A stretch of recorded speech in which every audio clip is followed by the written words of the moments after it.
Way, hello, viewer. Today it's a Wednesday. It is October the 11th, 2023. I am Mr. Brown, and I trust you are all doing very well. I had to check then to see if we were live. On this evening's stream, we are discussing a few little tidbits that have happened today in the Twattersphere. So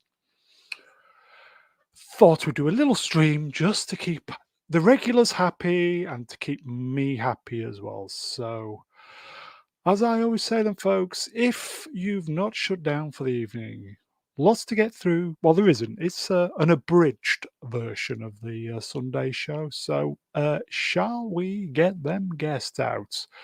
You know it. I think we should. So, from a VPN far, far away, it's the golden reach around droid of choice, Zee-ThreePIO.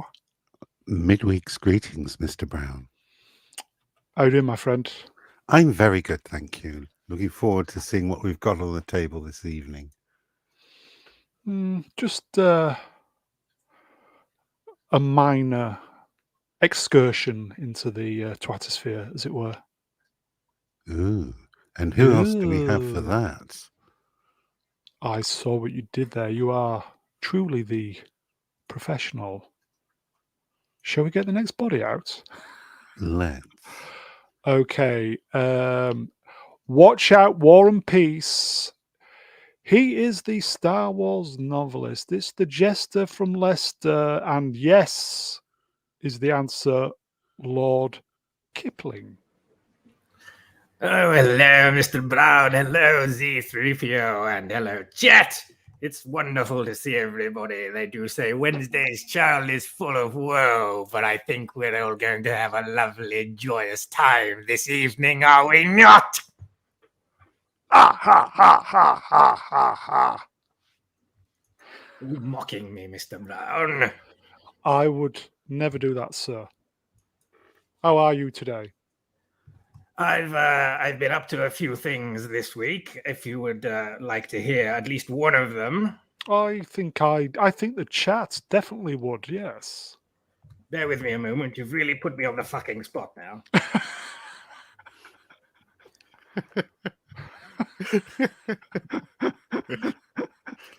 Well, oh dear. A delightful tale of Dart Kipling's visit to my humble abode, bearing a selection of cakes, including the famous Princess Leia hair buns. As we sat in my throne room reminiscing about our dark endeavors, an amusing incident unfolded.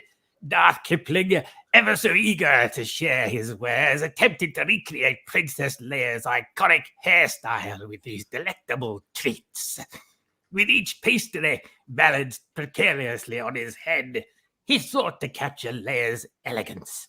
But much like the Rebel Alliance's audacious rescue mission, this endeavor ended in a humorous mishap, as instead he wound up being cancelled for trans insensitivity and was forced into a 10-hour struggle session back at the Space Bakery. Still, the salivating circular buns prove that even in the face of galactic blunders, Lord Kipling does have exceedingly offensive takes. Oh my god, please stop doing this. That was hard work, but I think we got there. I think it was fucking hard on my throat, I'll tell you that for nothing. I think the Brits would appreciate that more than our American brethren. But yes, great to have you on, my friend. Yeah, so we get the next person out. Yes, okay. And last, wait. I will say, if I may, uninspired reviewer, check your DM on the Twitter. And last, but by no means least, Oh, God, I forgot my words. And here we go. He is the wise elder of the channel. You know the rest. He's the great mega geek himself. It's Ian David Diaz. Well, I Hello. can't follow that, can I, Lord Kipling? Ow. Yeah, exactly. Well, I can follow it by eating something, but maybe a Kipling cake. Maybe, who knows? But, Space cake, Star Wars space cake, perhaps. yeah, the buns will do me. Definitely. You well, Ian? Come to the power of the dark side, mega geek. Not too dark. You don't want to burn the fucking pastry. Exactly. Are you I'm well, doing Ian? all right, matey. How you doing? Yeah, not too bad. Well, apparently, here you go, Iceman. Brown needs some booze in him. Oh yeah. He doesn't sound as perky tonight. I think I'm out of practice for Wednesdays. It's usually the main man, Ruin, but Ruin is on a much-deserved night off. So there you go.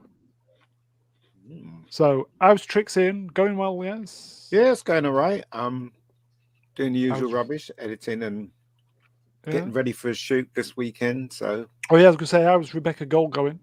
well, that's what I'm shooting this weekend. Actually, for 4 days, it's going to be a basically a mind fuck because I have to work around the actors and they can only come in certain days and stuff. So, but never mind. Enough of my woes. I think you're fine, You mate. eating? I am actually. Oh, You know what? oh, I went to the shops today. I went to Marks and Spencer's. really? And I just wanted, just ordinary chocolate digestives. And I came across Marks and Spencer's brand Belgium digestive chocolates. And I thought, I've got to have that. So, yeah, it tastes really nice. I think I should buy it again, actually. Belgium Welcome Belgian to chocolates. Consumer Biscuit Tips with Absolutely. Mega Geek on the Mr. Brown Alliance. Other brands of Absolutely. biscuit are available. Yeah. And other countries' Yeah, varieties Mr. of. Kipling's ones. Yeah. Were they actually produced in Belgium? I have no idea, but it said Belgium dark chocolate. And I thought, yeah, I'll have that. Sounds good. Instead of just, the ordinary ones, I thought I'd try the Marks and Spencer's one. It's really nice, actually. Really, Here really you go, nice. folks. Peter Shomus. No Ruin. I know, sorry, mate. Afraid not. Ruin is. I don't even think he's writing his trilogy. I think he's just having a well-deserved. Cry. Yes.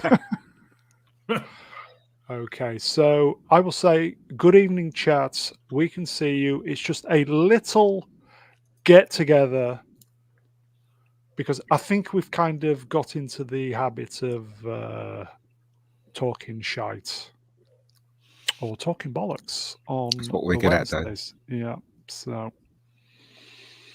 here you go. So TBA number 5. Still don't know what it stands for. Talking bollocks again. Yeah, probably. Perhaps somebody said something about tight brown anus earlier in the chat, which is never pleasant, but there you go. Never pleasant having a tight anus. If you've made it this far and you're enjoying us cocking about, you know what you have to do.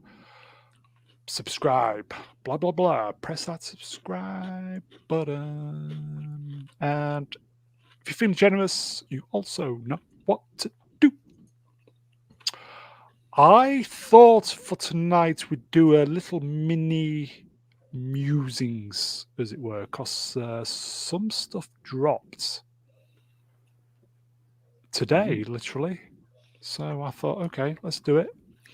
Here we go. So Marvel Studios' TV efforts have faced internal criticism for lack of central vision, not giving writers creative oversight in post. Get this. Fix it in post attitude. Film execs running the shows. Get this. I think this is the main one. Shooting 150 million plus seasons on the fly. Yeah, so basically admitting that they're making things up as they go along. Yeah, but where's this information coming from? This is from, This was on the Hollywood Reporter, so they've obviously had a Perhaps an insider interview. I don't know. But the thing is, though, Marvel's still run by Disney, and the woke agenda is still there. And it's like, you know, you don't know what to believe these days. You know, how many times have we heard that Marvel's learnt their lesson? This is, you know, I don't believe it somehow. I really don't. I mean, I do believe that maybe they're looking at it and saying, no, we're losing money, because money is the most important thing when it comes to business, especially with that huge company. But apart from, you know, them not shooting on the fly and them not shooting it with the woke agenda attached to it, I don't think that's going to stop for some reason. I don't know about you guys. Well, could you shoot Rebecca Gold on the fly? No, because it doesn't make any sense, right? Because it's low budget, so you know, it's you have to have some kind of plan. Otherwise, you know, you'll be in trouble, because time is the enemy when you're shooting stuff always. So, And a nice tight script. yeah, exactly. And these people, it's again, it's because of this religion that runs through Disney now, and it's because they're inexperienced people. They've hired inexperienced people because they're of the same religion to write these TV shows and stuff. So that's really what's happening. It's a shame they don't actually say that in this report, if you know what I mean. Yeah, Gary was covering this earlier. Was he? Yeah, because as I said, this literally dropped 4 p.m., 5 p.m. today. Mm. And Gary was saying Star Wars is gone, but considering the kind of U-turn on the the Daredevil Born Again stuff, he said this is possibly recoverable at this stage. It's a long shot. Are you sure? Yeah, I'm sure. Yeah, Fewer than half half the on, series, 18 episodes have been shot. But it was viewed by Marvel executives, including Kevin Feige. They reviewed the footage and came away going, "This show isn't working." Because maybe it's because it hasn't got enough agenda in it. Yeah, Maybe it's true. Maybe the director decided to try and be as close to the comic book as possible, so they started shooting it that way. Do you know what I mean? I mean, it's on the face of it, it sounds like they're doing a big U-turn, but we've learned our lesson, haven't we? Every time we think Marvel's going to cough up something that's worth our time, they never do.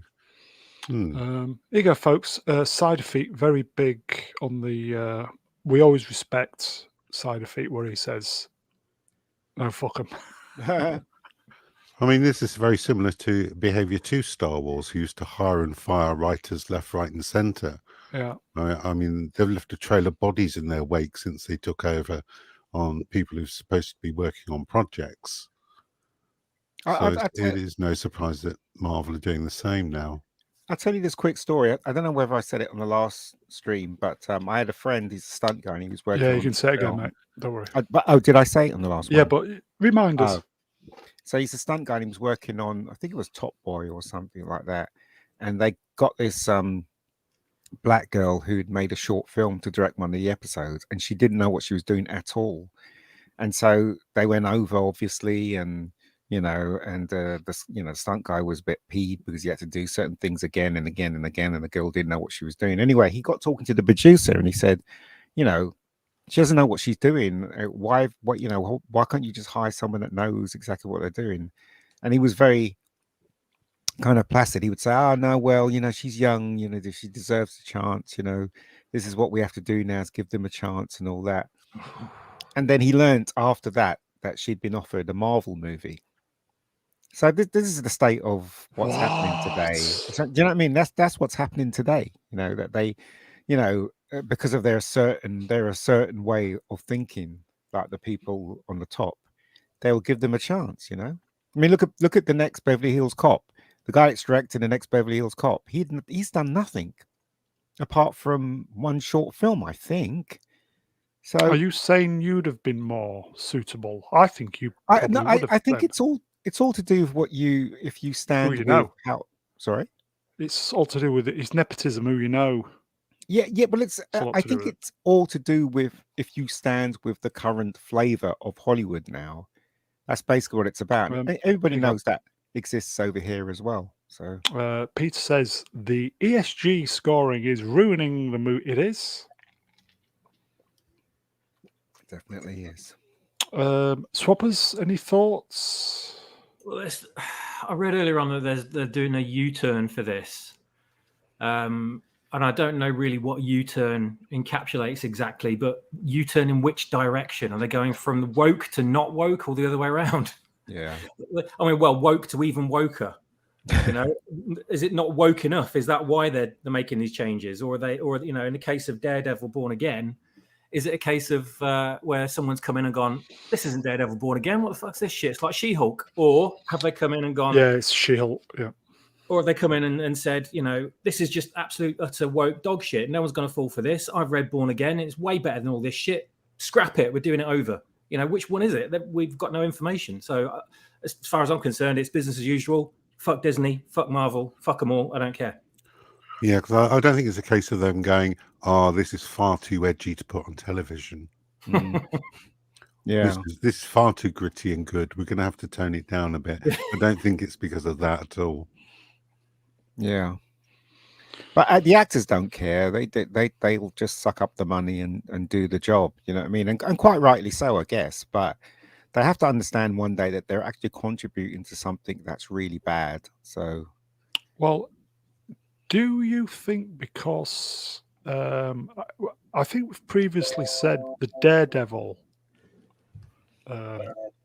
stuff is quite important, possibly their last chance to come good, and because of the Netflix series, which was it is held in high regard, isn't it? It is, but you know, it's look, just the fact that the last thing I heard was that they actually Ben Urich, who's a character in the first season, yeah, which is a long running character in the comics, but they killed him off in the first season. Just the fact that his daughter is going to be in this season. Yeah, we said that. Not his son, his daughter. Do you know what I mean? Oh.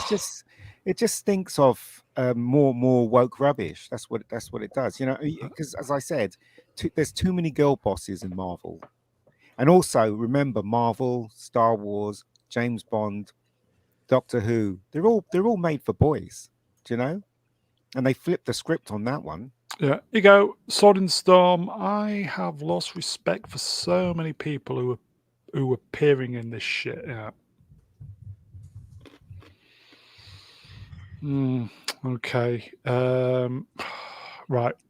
I think we'll kind of do a little sidestep then. Okay. Okay. So there's been kind of, it's probably been about 3 or 4 tweets that are basically connected. Marvel Studios plans to make changes in how it makes TV following internal criticism. Shows will now have proper showrunners that write pilots and show Bibles. That's not so much a sidestep. That's a link to the exact same article. Well, it's the point, isn't it, though? A focus on multi-season serialized TV rather than limited series. Yeah, but I mean, it's shocking that they didn't have a proper showrunner. It's shocking that they didn't have a Bible to what they were doing. You know, you don't create a series without a Bible. You don't. Oh, I just give in. They're terrible, wasting everybody's money. Oh well, never mind. You go, Professor R2. Marvel TV shows will now have to be written before we shoot them. Oh no! Instead of making it up. Yeah. Oh, well, that's the problem when you're making up TV shows like this, and you are just doing it as you go along.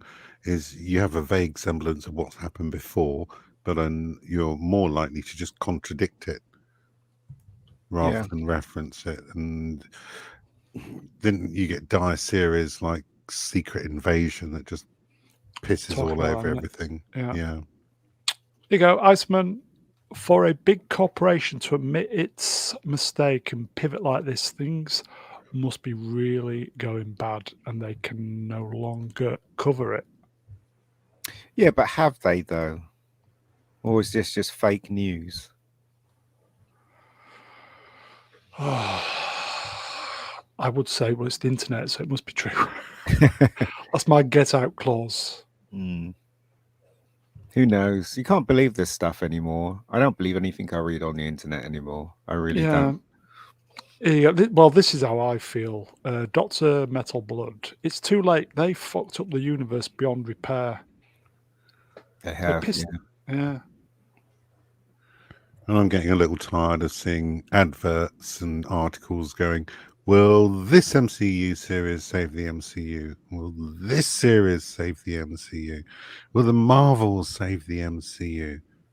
Until they actually do something with the quality of writing that they're pumping out at the moment, then I'd rather they didn't do anything.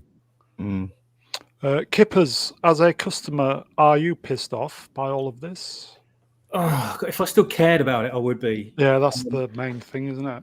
I kind of distanced myself after Endgame. So everything Marvel that's been released since, I just sort of sat back and watched as an outsider, laughing at it and pointing while I go and enjoy something far superior elsewhere.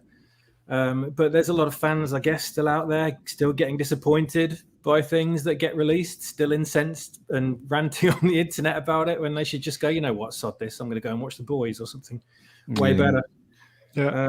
It's just such a shame that Disney have done it to themselves that this even has to happen to begin with. You know, they had such a good formula going since the original Iron Man and the original Avengers movie, and they had to change it. They had to fix what wasn't broken, basically, and it never ends well when you do that. And it looks like that's the same as happened now. So they are fixing something that wasn't technically broken.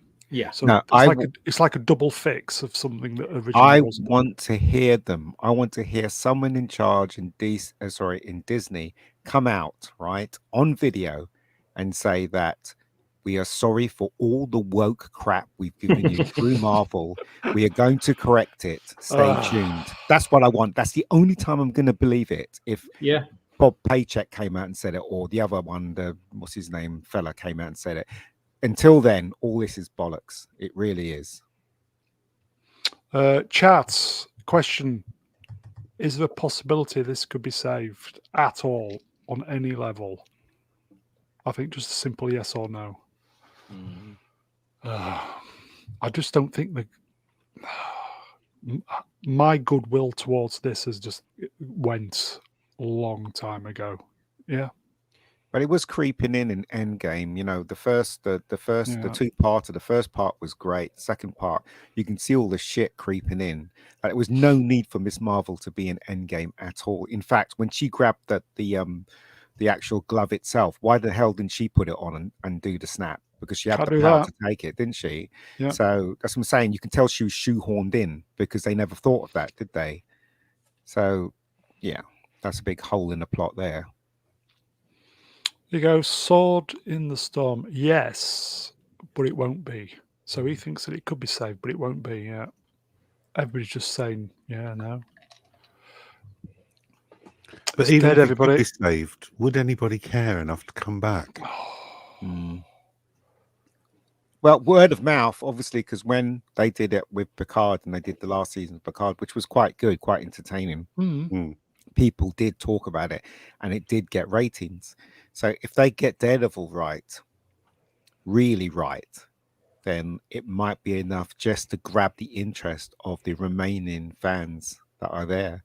And I do not trust Disney Marvel with this property at all. Nor do I. Word of mouth. Word of mouth is the strongest thing for entertainment. It really is. If it's crap, people are going to tell you it's crap, no matter what the critics are saying. Disney just buy things and they just asset strip while it's relevant, yeah. And then they just throw it in the bin. Here you go. It's very depressing, this, isn't it? Sorry, guys. Here you go.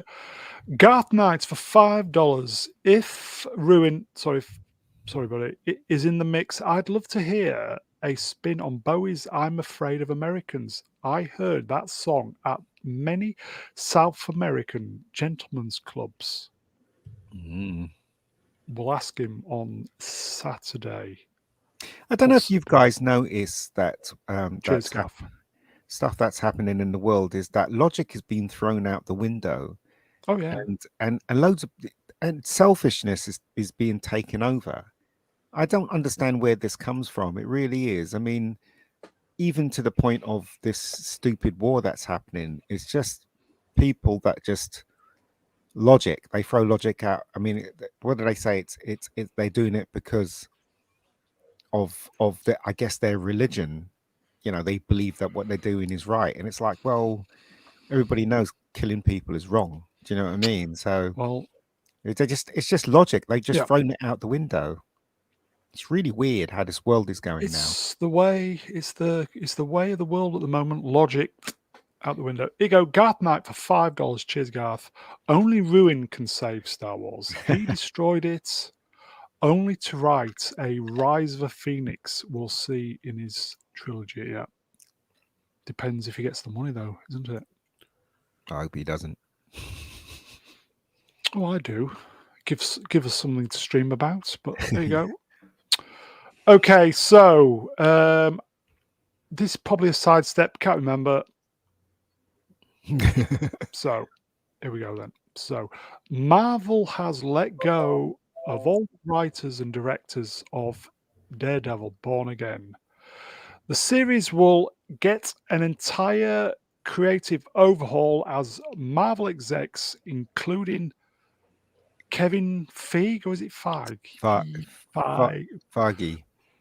Reportedly reviewed the footage filmed so far and decided it wasn't working.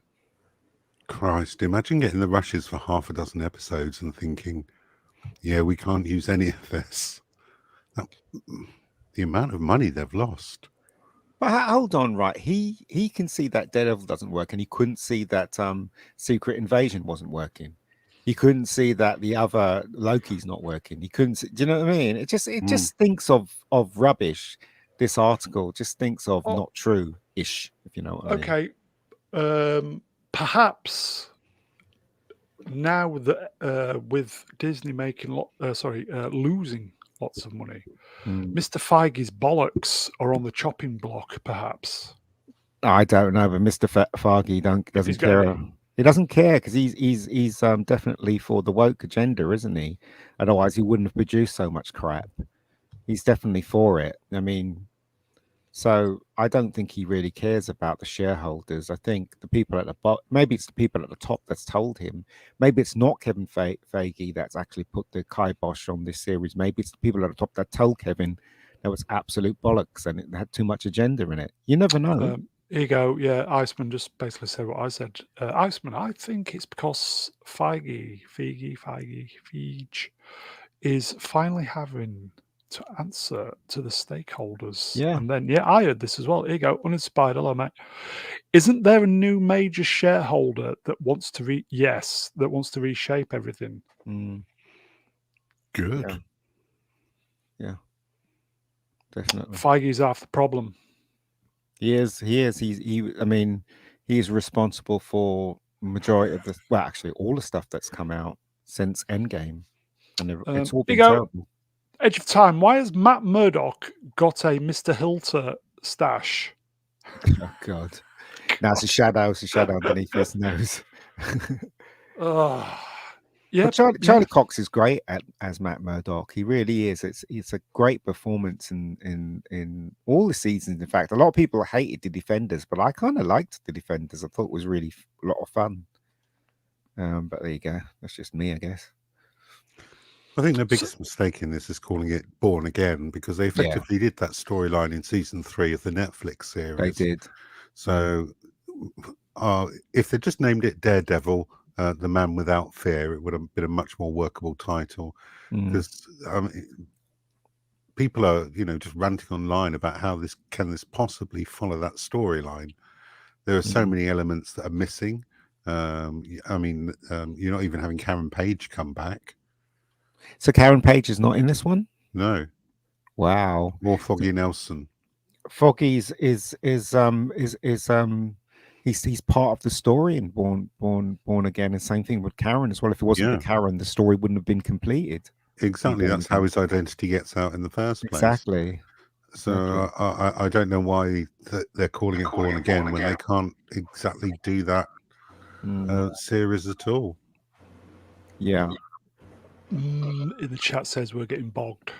No, we're not getting bogged. I do believe this is worth talking about because there's still more slides about it.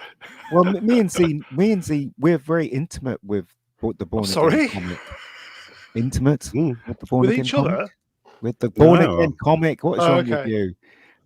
So we know the story like the back of our hand. So it doesn't make any sense that they would make it, especially if they're going off the first season, because as Z said, they did half that story in the last season, or the season. Yeah, season 3 of Netflix. Yeah. He found out who his mother was. Blah blah blah blah. Do you know what I mean? It's just it doesn't make any sense to make Born Again. You know. You go, Jay Goodwin. Ian and Z are very intimate in the bog. We share wet wipes. That's right. Here you go, Princess Fiona super chats. Hello, Princess. $5. It's dumb to think that the same people that ruined things in the first place are capable of fixing them. Exactly. It won't be better until they're all gone. You know what, right? If I was hired by the shareholders to do Daredevil, I wouldn't do Born Again. If I had to follow from, the last season, I wouldn't do Born Again. I'd hire the guy who played Foggy and get the girl who played Karen back and create a new story, or go back to the comics and see which is a good story to follow in the next season. That's the logical thing to do. Child's Play would be good. Yeah, it would be terrific, wouldn't it? So get the Punisher back in. That's right. Here you go, folks. Anonymous bastard. Christ, is Mr. Brown doing some shipping now? Or is it simping? I don't know. Shipping, simping? Pass. As I said, it's a really good series, and they did a really good job on it. Again, even a lot of people complained about the Defenders, but I thought the Defenders was a lot of fun. It was just there to have all of them teamed up just to have fun. It was a fun thing to do, and they did that, right? So, but it didn't spoil the character of Matt Murdock at all, So I think they should carry on, but obviously do it properly. She-Hulk did a lot of damage to the character. Yeah, but in my mind, She-Hulk doesn't exist. I would, if I was in charge of this new Daredevil season, I would never mention or make any references to She-Hulk at all, or what he did in She-Hulk, because I think it's absolute crap. Yeah. Did you see all of She-Hulk when? I can't remember. Did you review it with us? I did. Right, okay. I think this is another sidestep, folks. Sorry. Okay. Possibly the last sidestep. Marvel found that Daredevil Born Again wasn't working because it was more of a legal procedural that did not resemble the Netflix version's action and violence. Get this right. In his own series, folks, Cox wouldn't have appeared in costume until episode 4. Oh God. That just goes to show, if that's true, it just goes to show they have no handle on how to do Daredevil at all. They really don't. That doesn't make sense. I mean, what they're doing, another origin story. We know who he is, where he comes from, and how he got his powers. Yeah. I really did like his appearance in the last Spider-Man movie.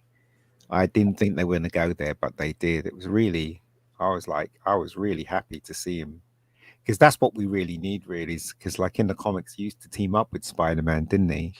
They were great, those stories. Yeah. So, it would be really cool if he could team up with Spider-Man. He was in the Spider-Man film.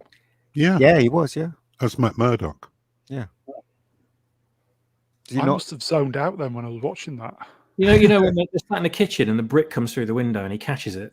Oh yes, thank you. I remember that. I was cheering in the cinema, but everyone Really? around me, everyone around me didn't know who he was. It just goes to show. Neither did I, by the looks of it. Yeah, I thought, wow, Matt Murdock is there. Cool. Apparently, Charlie Cox was really disappointed with people, at least in his viewing, when he went to see it, that no one was cheering or no one reacted when he was on screen. That's because they didn't know who he was. No, it's sad, isn't it? Maybe if you had the on, I don't know. Yeah, yes, he was a great cameo. Brown members, well, obviously, yeah, don't remember. So anyway, Iceman, my cinema cheered, yeah. Yeah, I cheered as well. I thought, wow, I thought it was really cool. Although Charlie Cox is losing his hair on his head, they need to give him a bit of a toupee for the next season. It happens to us all, unfortunately. He's blind; he won't notice. Yeah. Yeah. Here you go, MJuke84. Brown didn't see him. Oh, sorry. I'm an ableist, apparently. Sorry. I will jump out the window in punishment. Does anyone remember the Ben Affleck version of Daredevil? It was so bad. I didn't mind it, actually. Oh, did you? I thought it was a bit of a romp with some shonky CGI, but I enjoyed it. I didn't really like it at all. Here you go, Princess Fiona. In my cinema, everyone lost their shit when Cox came on screen. That makes me happy. Was that the porno version? Yeah. Moving on. Okay, so shall we put it to bed? Anything to add? I don't know. It'll be interesting to see what they do now. They're changing the way that they make these things. If it's for the better, then fantastic. Give us some good telly. But based on track record and history, I'm not holding out much hope. The reason why the first season worked was 1, because it was really well cast, and 2, because the story was good, and 3, because it was a male thing. It was for boys. It was for adults, men. It wasn't for females, and that's what they've been doing with Marvel property. They've been trying to turn it into a girl boss stuff. Yeah, which Gary. doesn't work. Yeah, Gary said that earlier on, that it's just. Are you referring to the MCU? Yeah, he coined it, and now it's kind of stuck. That I think people have realised that you need a bit of testosterone in there, folks. No, you need a lot. A lot it's of it. A boy's own thing. Daredevil's Marvel is a boy's own thing. That's what it is, and treat it as such. Don't try and rewrite the script, because girls.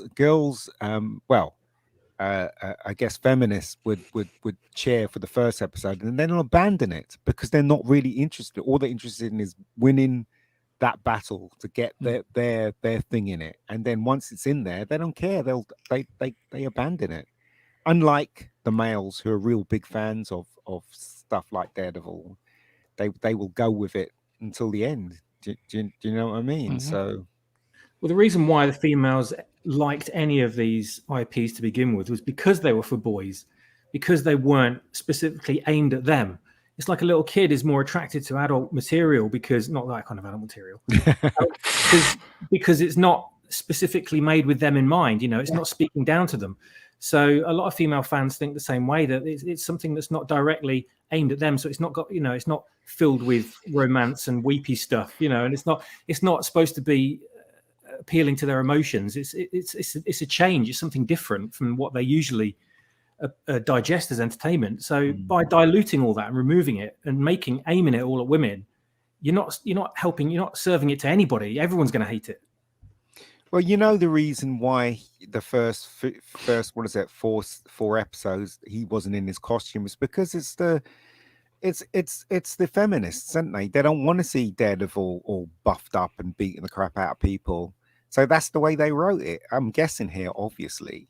Which series are we talking about here? This new one. That's why they one of the complaints. The reason why they wanted to reshoot it. Yeah, that's the reason why I didn't watch season 3, is because he wasn't in his outfit. Well, no, I'm just saying this new season. One of the complaints, one of the reasons that they've actually abandoned it is because I think did you say 4 episodes, Ian? The first 4 episodes. Yeah. It says there first 4. Just he doesn't wear his costume. It's just Matt Murdock. I mean, See, that's bullshit. That sounds basically like feminists going, "We don't want to see Daredevil with muscles beating people up. We'll go with the legal side of him." Do you know what I mean? So it sounds like feminist crap. That's what it sounds. Here you go, folks. Oh, sorry, chat's doing silly things. Here you go. Look who's here, everybody. It's the Uninspired Reviewer, our ESG wet dream, everybody. Hello, buddy. Mr. Good evening. How are you doing? Doing good. Can you guys hear me properly? Yes. We can. Awesome. Nice. Did that person come round and rub your stomach as he promised? Oh, he hasn't come by yet. So, I'm still waiting on the meetup. Hopefully soon. Uninspired, any thoughts on the Daredevil? And then we'll move on afterwards. Yeah, I think it's gonna suck. I mean, it's already telling of the situation that Marvel has in their hands, because you start a show without a show Bible. It's like, come on, man, this is the most basic of basics. So to say that you don't have a proper showrunner or a show Bible when you're starting a show, considering that you're part of the MCU, where you have to keep a lot of world building intact and all of that, you can just tell that they really, really don't care at all. And just by the most recent stuff that they've given us, She-Hulk, all of that, you can tell that they don't even put effort into the visuals as opposed to the story, So I just think that Marvel is dead. As I was saying in the chat before, I don't think that you can save it unless you completely destroy Phase 4 and 5, because they did absolute irreparable damage to the world building. So I don't know. Maybe they'd have a chance with the X-Men if they try and keep that separate, sort of like Fox and what they did. But I don't know. I think Marvel is completely dead. Yeah. Ooh. I think super chats, folks. Here you go, Dark Hour. Hello, Dark Hour. I do believe we know him, don't we? Uninspired. $2. Hey, time to bog up, gentlemen and robots. Yes, we're trying to.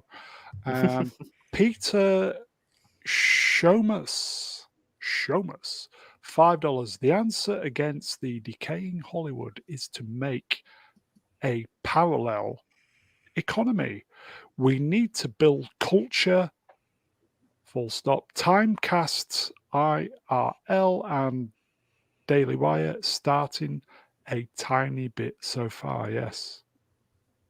Yeah, I think that I think that it's weird, because stuff like Daily Wire and Timcast IRL, even though they try and do original stuff on their own, I do think that it's YouTube that's going to prevail. So individuals like Mega Geek, with Rebecca Gold, stuff like that people will fund themselves through, GoFundMes and stuff like that, because they actually want to see more of this specific person. People just want to be entertained, ultimately, and not lectured. Yeah. Whatever other alternative source of entertainment, what other studio, whatever is created or does ever get created, if it's possible, it needs to be entirely apolitical. Otherwise, we're just going to be mired in the same bullshit that we've had to stomach for the last 7 or 8 years, and it's just not going to fly, and we're going to end up back at square one again. Did I say Timecast or Timcast? No, you said Timecast. Okay, sorry, folks. It's Timcast, IRL. Yes. Sorry, I will jump out the window. Don't worry. I'm going to do a double jump out the window after the show. Okay. So, shall we move on? Yes. Yep. Move along. Yes. If it's a sidestep, I apologize. I've forgotten. It's a diagnosis. Here you go. Secret Invasion had Kyle Bradstreet working on the scripts for over a year until he was fired. During production, it was weeks of people erupting at each other and vying for supremacy. A good portion of the team on the series was then replaced because they were making it too male. That's why they were sticking to what was in the comics, and that's why they were pushed aside for the agenda. So that's the reason why. you know. So the secret agenda that we got wasn't the secret agenda we could have had. Exactly. Did any of us watch this? Yes, Nope. I watched it. No, I watched half, I think. Ooh. I Watched watched one all of it. episode. That was enough for me. It's garbage, absolute garbage. One of the worst things I've ever seen in my life. I'd say the worst thing was Miss Marvel, but I couldn't be asked to watch that. Oh man, I stopped after episode 3 because it was just too boring, and I didn't even want to go on live streams to talk about it because it was just so bad. It has no merits, even from a filmmaking point of view. It's like almost nothing as well. Not even the editing is coherent sometimes. It's such a disgrace to call this a piece of media. It is. When you consider all the ingredients that they have, the characters, the settings, the world building that's already taken place, in each one of these TV series, they could do something absolutely amazing. But we always end up with middle-of-the-road melodrama, and I don't know why that is. And I don't know if this is a step to resolve that, or it's going to, in fact, make it worse. I don't know. Well, Maybe. Didn't they make... Rhodey. Oh, no, this guy, my brain's gone. Samuel L. Jackson's character, a bit of a down and out. Yeah, it was a wet Nick old Fury. fart. Nick Fury. That's Sorry, what he folks. was. They did that to all the male characters in Marvel, all of them. I mean, the last one obviously was Indiana Jones. They made him a wet blanket as well. So that's what I'm saying. It's just, you know, I mean, there's no way that the directors or the producers doesn't know what's going on with the way scripts are written. There's absolutely no way. And you know what, right? When all's said and done, and hopefully, God willing, that all this crap disappears, they're going to be put down in history as the people that contributed to that nonsense. They really are. I hope they realize that, you know. No, I think that it's gonna move on so fast because whenever the tide changes, because it certainly will, because they're continuously losing money. So whenever the tide changes, people's brains switch incredibly fast. You know, look at how fast news just goes away in 1 week. So even if this is something that killed them, if they consistently pump out good stuff, so either TV shows or films for, let's say, 2 years or 3 years, everyone's just going to look back at this time and be like, oh yeah, it was that horrible time, and laugh at it. And Marvel's just going to make money again because we'll go back to them, you know? I think you forget about the pop culture heroes that are out there. They will not let you forget. They will not let you. And also remember, who are those heroes, Ian? Well, there are a lot of heroes, but remember, right, that YouTube is the most seen channel in the entire world. True. And that's where they operate. So it's not going to be forgotten. It really isn't, right? They're going to talk about how good Marvel is if they change their colors, but this will never be forgotten. It'll go down in history, and the people that contribute to it will be mentioned.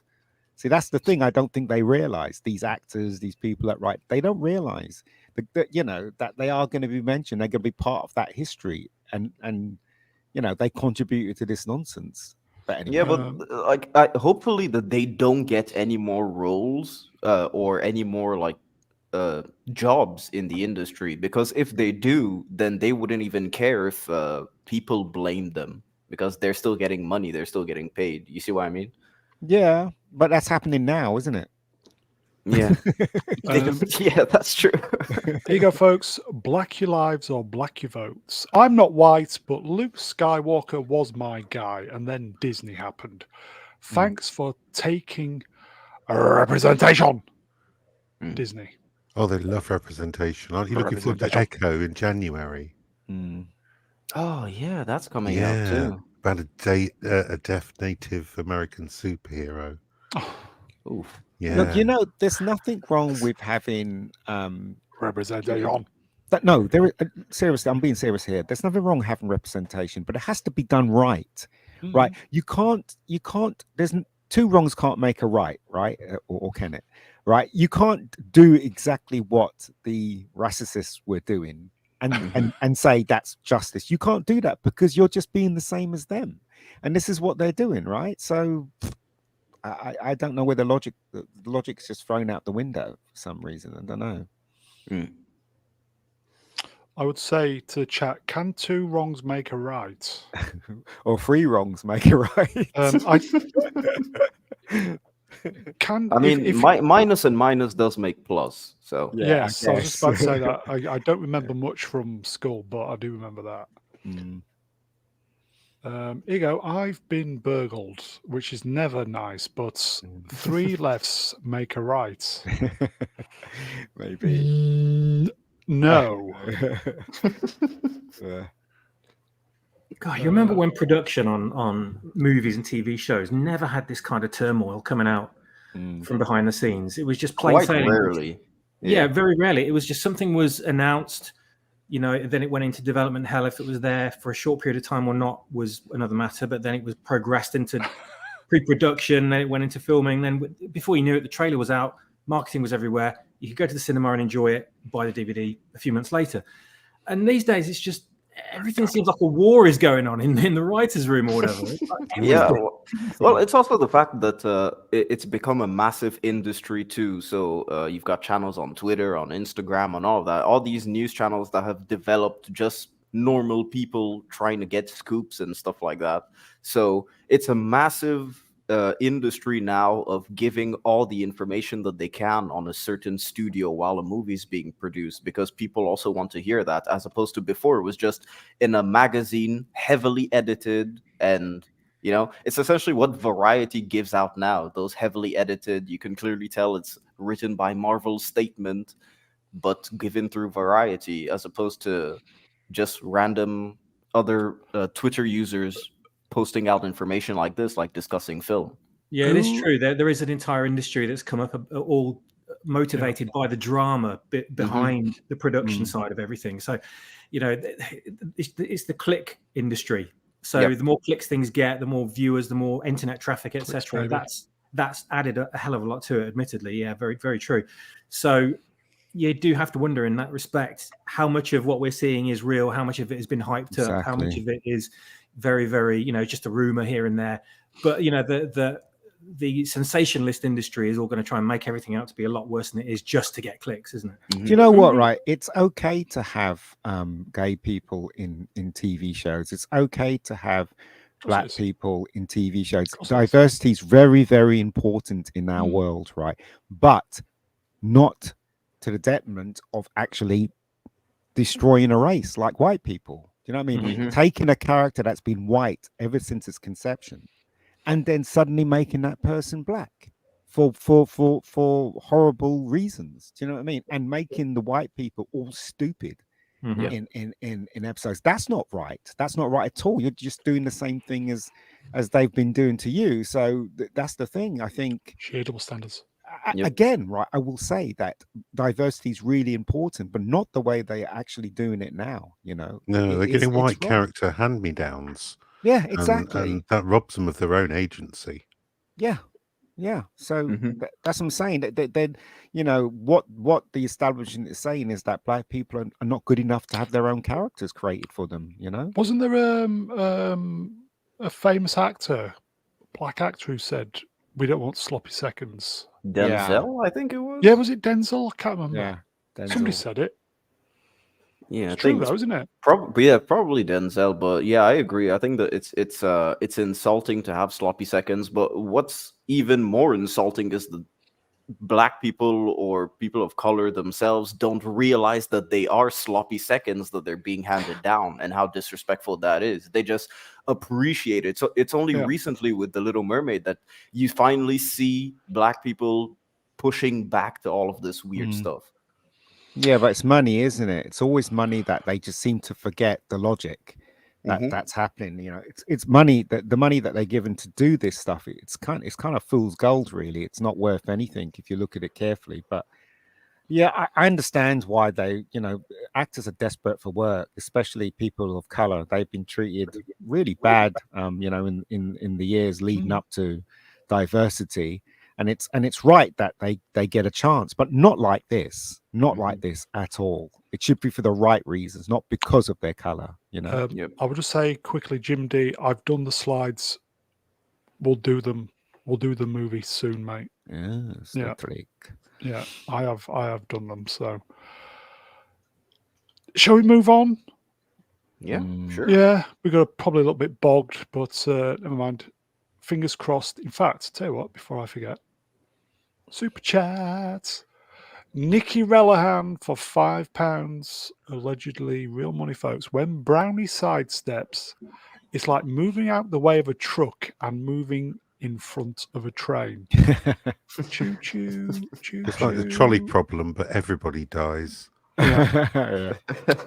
Okay, I've completely forgot what's next. The Rock. The Rock. Did anybody see this? Am I the only one that thinks The Rock is looking really old at the moment? Well, he is.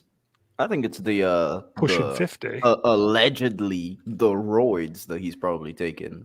Maybe. He's definitely not natural. No. Yeah. Okay. The story is, I think it was the was it the fire in Hawaii? Yeah, in Hawaii. And a couple of months back. Yeah. Did he go on Oprah and ask for, set up a fundraiser? And apparently all his fans said, they didn't like it because, to quote him, what he said on the video, he appreciates that a lot of people nowadays are living paycheck to paycheck, and it was wrong of me to kind of ask for money when I've got a ton of money. Yeah, exactly. Yeah, sure. So fair play to him. Right, did he give any money? Yeah, I think he did. Good. Yeah.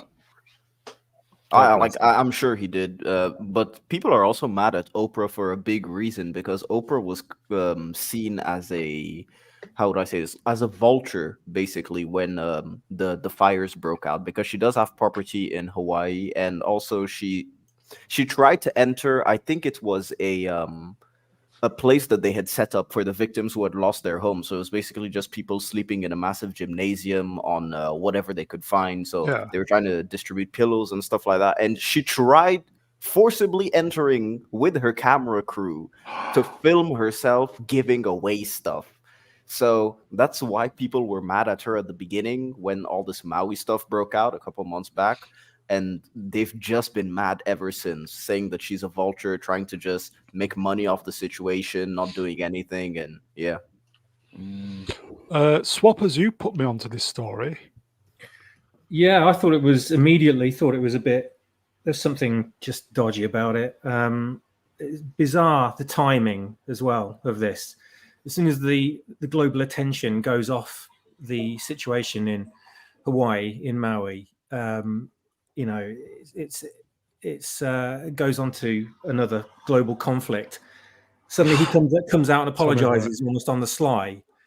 But obviously the keen-eyed are going to spot it. But the majority of people are already too busy moving on to the next media sensationalism. But I don't know if he's thinking, oh, now's a good time to do it, just so I can kind of get the least of the heat from everybody. But maybe because I know that he's releasing his new protein supplements too, his new brand. Oh, there you go. Yeah, so maybe it's just to try and clear his name, get some goodwill before he releases his new super expensive protein stuff. Yeah, but the thing about The Rock is he does know what it's like to have not a pot to piss in, doesn't he? Mm-hmm. Yep. Agreed. I do think that he knows that, though. Yeah. But I mean, sometimes when you get to the top, you forget what it's like at the bottom. Absolutely. So you can't rule that out. Absolutely. Z, are you available to read a gold-coloured super chat, please, my friend? I most certainly am. Garth Knight for $9.99 says, I heard the other day of Falcon's financial struggles in his show with The Winter Soldier, and someone brought up Nick Fury was probably struggling as well along with Rhodey. I don't think Nick Fury was struggling. He was an orbitable space station with his feet up. Yeah, he was in on a holiday vacation. simulator. With his fat belly. With his wife. Yep. And you don't even know if they're gonna keep his character. Well, I would have said his character evolution that they gave him in in Secret Invasion, you don't even know if that's gonna hold up in the Marvels either, because he seems all cheery in the trailers. So, well, the Marvel's going to be crap. Everybody knows that. oh, it's gonna be movie of the year, man. For I you cannot guys, wait for the YouTube reviews. I'm going to stick you know how good I am with movie predictions. I'm going to stick on 1 hour. I'm going to stick my neck out. Movie of the year, everybody. It's going to make 2 billion. Uh-huh. And me and Brie are going to get married off the back of it. Okay. You're gonna get her feet in like a gold plate, you know. Hopefully, I won't have to deal with the feet. But just quickly getting back to The Rock, is it fair play to The Rock? Yes or no? What do we think? I don't know. I don't know. Go ahead. Sorry. I was gonna say it doesn't really feel like damage control to anything, because it's a story that not a lot of people probably have heard about. And Dwayne Johnson himself, his fame is quite fading. Yeah. In the past 2 years, his fame has really been in a nosedive. Yeah. So maybe he's doing everything he can to stay relevant, or maybe he just really means it and needed a reality check, which he just needed time to process it and understand. You know. We all know why his fame is fading. We all know why Arnold Schwarzenegger's, TV show didn't do very well. It's because we're talking about the males being male, so that's why they're all being suppressed. Problematic. Suppressed. Yeah. Yeah. Side of Feet said 2. What was that? What did I say? Z 2. What? Wong Fu. I don't know. 2 1. I said it was going to make Marvels was going to 2 what? 2 million. Billion. Oh God, I didn't have time to turn down. Let's move on. Oh God. Beautiful. I mean, just look at that. New poster, folks. Look at that. Just suck it up, man babies. Look at Brie that. Larson looks like a bobblehead. Look at that. That's a really crap poster. It is. Absolute rubbish. And on why IMAX as well, everybody. Why is it in IMAX? There's no reason for this film to be in Dune's IMAX. not on. Or is it June? Dune. What the hell was the photographer telling them to do in this photo as far as facial expressions go?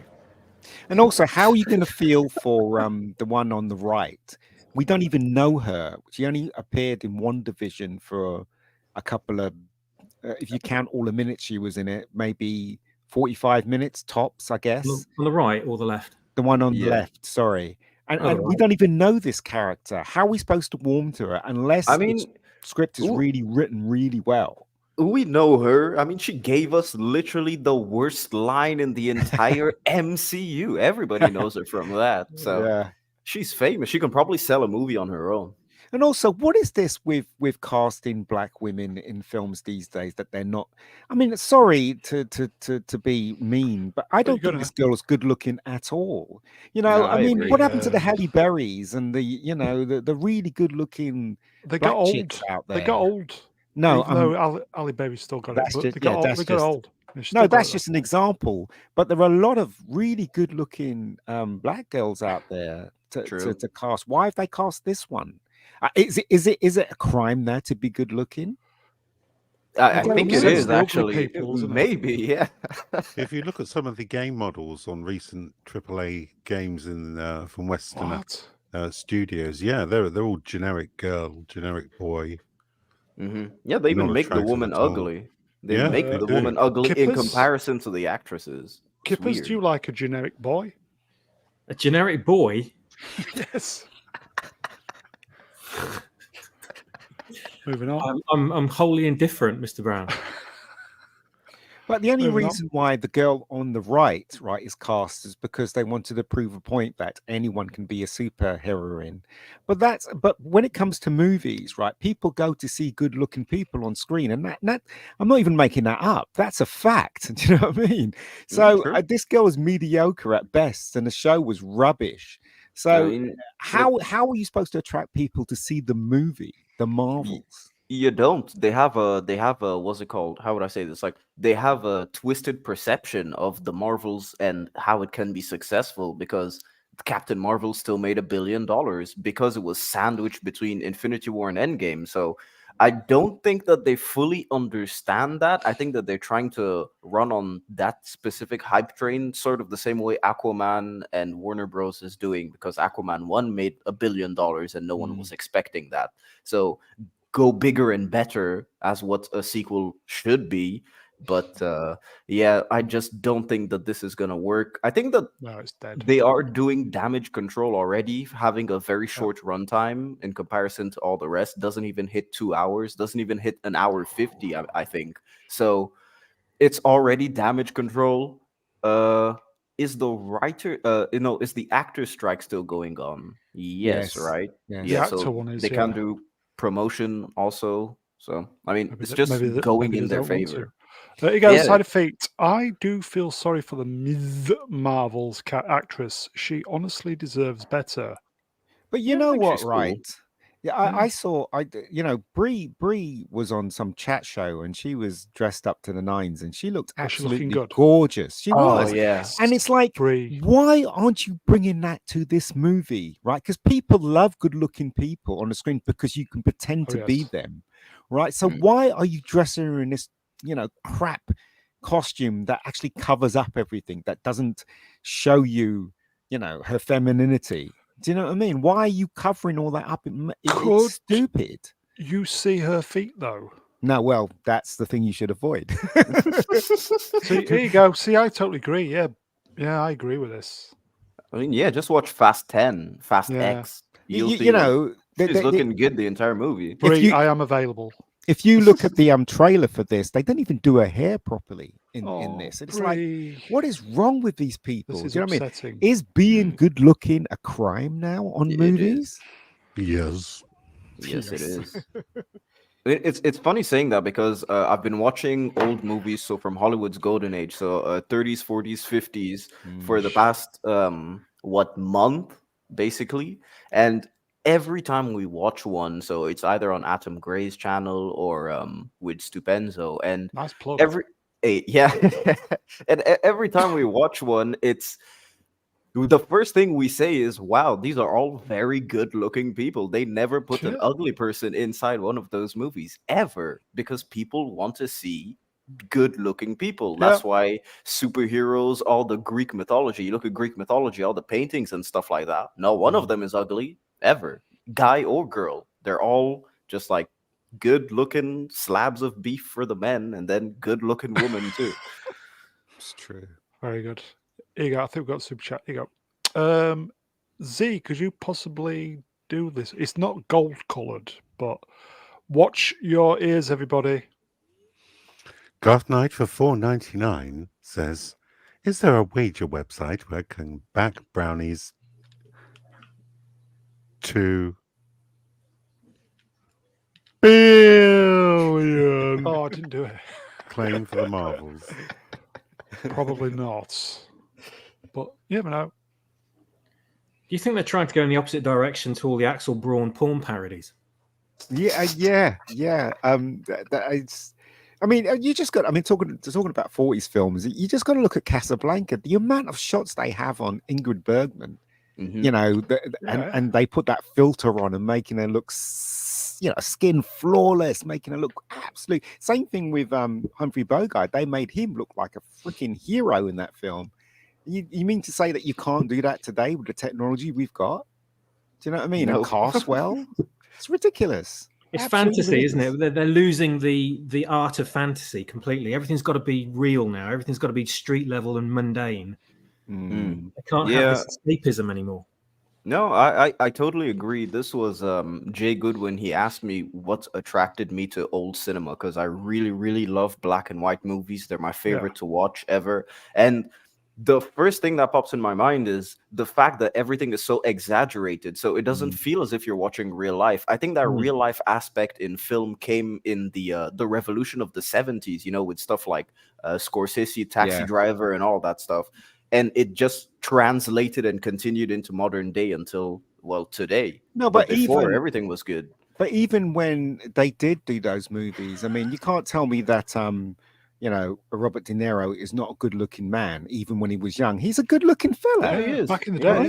yeah. So that's what I'm saying. So they didn't cast, I don't know, someone that was ugly to play that part. They cast someone that was good at acting, but also, quite a good-looking fella. So even in the 70s, when they were doing raw stuff, they still stuck to the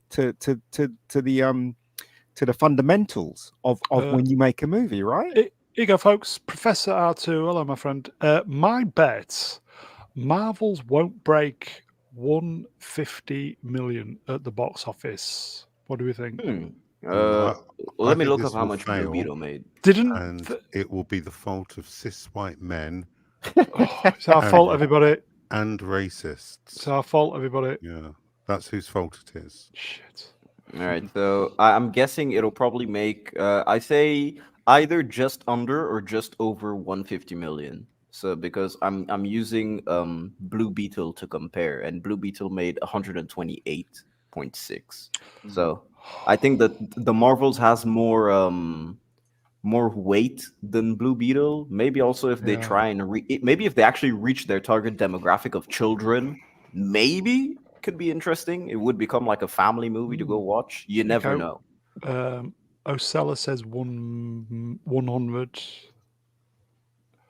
Seretis says 370. There you go. 370 is high.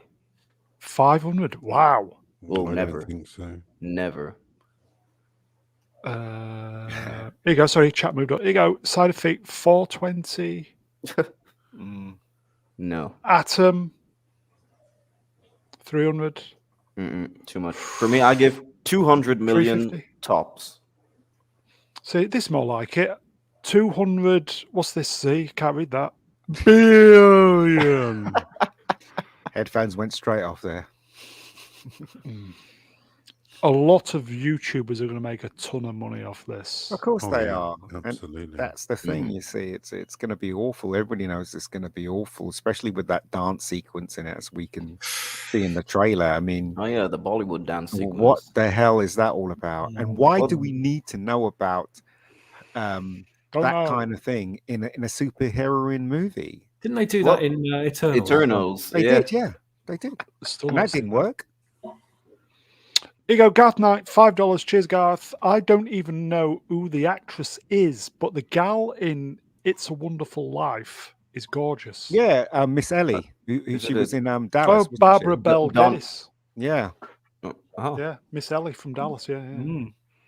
Wow. Gorgeous. When she was young, she was gorgeous. Everybody's gorgeous when they're young. No, everybody even on me. Real movies. They if you look at them very carefully, there's no mistake that they cast Robert Redford and Paul Newman in in that cowboy movie that just Butch Cassidy and the Sundance. Yeah, I mean, if they cast, that's the reason why they cast them. You women wanted to go and see them. Do you know what I mean? It's ridiculous. I stand corrected. It's the other Miss Ellie. Donna Reed. Yeah. Don't worry, I will jump out the window for the third time. Assuming I can get up from the second time, I will jump out the window, folks. Don't worry. Okay. Donna Reed. Yep. Who's going to see it? Are we going to go see it? Sorry, yes. We're going to go see it, boys. We're going to go see it, chaps. Yes. You have to fucking drag me kicking and screaming. No chance. A trip to India. Oh, I don't know. I don't know. I might go see it. It's Brie, though, isn't it? Oh, I have to make a review anyway, so it's forcibly watching it. It's worse. I mean, I prefer to be waterboarded, but This is old school. Peter writes it. Captain Finity, hello, mate. Bella Emberg as Captain Marvel would be an improvement, probably. Although I do like Brie. But anyway, okay. Let's move on. I saw this. Moving on. Well, it is in my mind. I saw this, and you know what, guys and girls? It's the simple things, isn't it?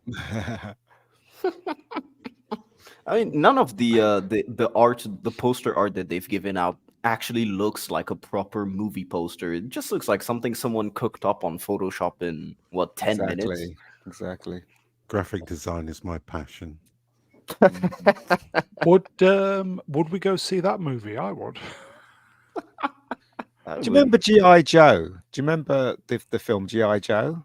The Channing Tatum one? Right, yeah. So basically, they had all these hot women in it, and I remember seeing the posters. So they had posters for every individual character in G.I. Joe, and the posters for the women, they were so hot. Do you know what I mean? And like the way they were holding the gun and turning their body, and it was. And you look at, and then you look at this, and you think, what the hell happened? Do you know what I mean? Why? I think that every morning I wake up, what the hell happened?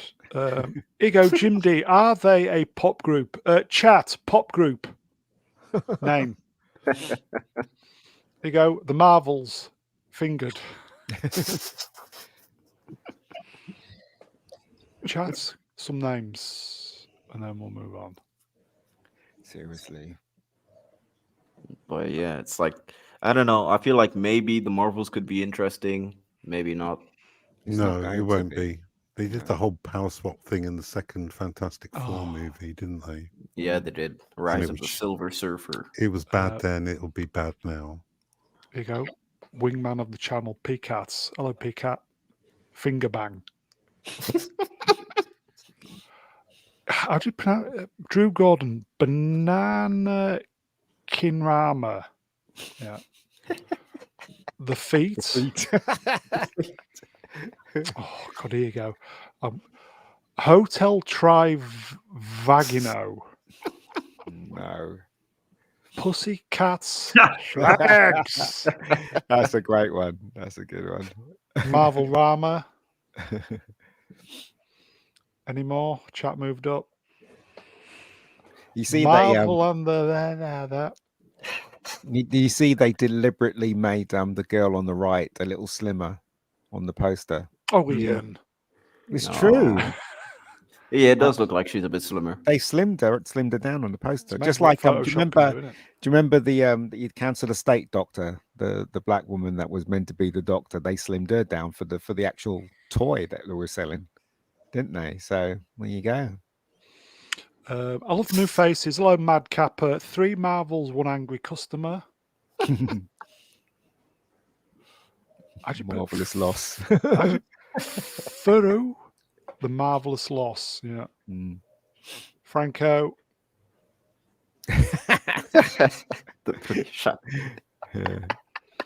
Any more? Oh, you can be here all night. Rock, paper, scissors. I'm here all night. Here all week. Princess. Is that? I would say, is that fucking scissoring? It is. Yeah. Very good. Oh, fantastic. We do have a funny chat, don't we? They are. Yeah. Chat, you're wonderful. Here you go. Oh, here you go. Who's the hag? Which one's the hag, though? It's definitely not Brie. Earth, wind, and bullshit.